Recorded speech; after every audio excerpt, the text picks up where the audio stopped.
আসসালামু আলাইকুম ভিউয়ার্স, আজকে ছোট্ট একটা রেসিপি শেয়ার করব আপনাদের সাথে। আমরা বাইরে থেকে বাসায় আসতে একটু লেট হয়েছে, এর জন্য অন্য কিছু রান্না না করে হাতের কাছে যা আছে তাই দিয়ে ছোট্ট একটা রেসিপি শেয়ার করব। অর্থাৎ আমি আমার স্টাইলে যেভাবে আমি থাই স্যুপ রান্না করি সেইটাই শেয়ার করব আপনাদের সাথে।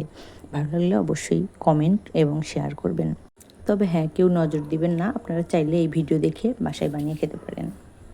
আমি নিয়েছি আধা কাপ চিকেন টুকরো, 8-10টা চিংড়ি মাছ, একটু আদা কুচি, 2টা কাঁচামরিচ, আমি একটু রসুন নিয়েছি, এটা আমার স্বাদ মতো আর কি। নিতে হবে সয়া সস, তারপর হচ্ছে ব্ল্যাক পেপার, তারপর এখানে টমেটো সস, একটু হালকা লবণ, এবং আগে থেকে আমি 2টি ডিমের কুসুম আলাদা করে রেখেছিলাম সেইটা, এবং কর্নফ্লাওয়ার গুলিয়ে রেখেছিলাম 2 চা চামচ।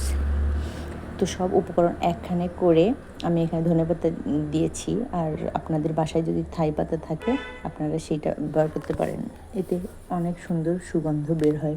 তো আমি সব উপকরণ একসাথে দিয়ে, যাতে আমার তাড়াতাড়ি হয় এবং কোনো কষ্ট না হয়, চুলায় বসিয়ে দিলাম।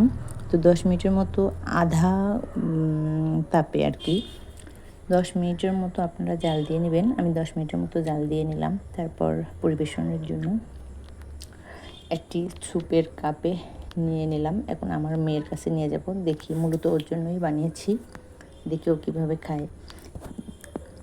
এই থাই স্যুপটা আমার মেয়ের ভীষণ পছন্দের, সেই সাথে আমার জামাইয়েরও এটা পছন্দের, এবং আমার তো অনেক পছন্দের, এবং আমার মায়ের আমার হাতের থাই স্যুপ অনেক প্রিয়। তাই থাই স্যুপ রান্না করলেই আমার আম্মুর কথা মনে হয়। অবশ্য আম্মু আসলে মাঝে মাঝে করে খাওয়াই, তারপরও আর কি থাই স্যুপ রান্না করলে তার কথা ভীষণ মনে হয়। আমাদের ফ্যামিলির প্রত্যেকটা পরিবারের সদস্যই আমার হাতের থাই স্যুপ অনেক পছন্দ করে। আপনারা ট্রাই করতে পারেন এবং খেতে চাইলে অবশ্যই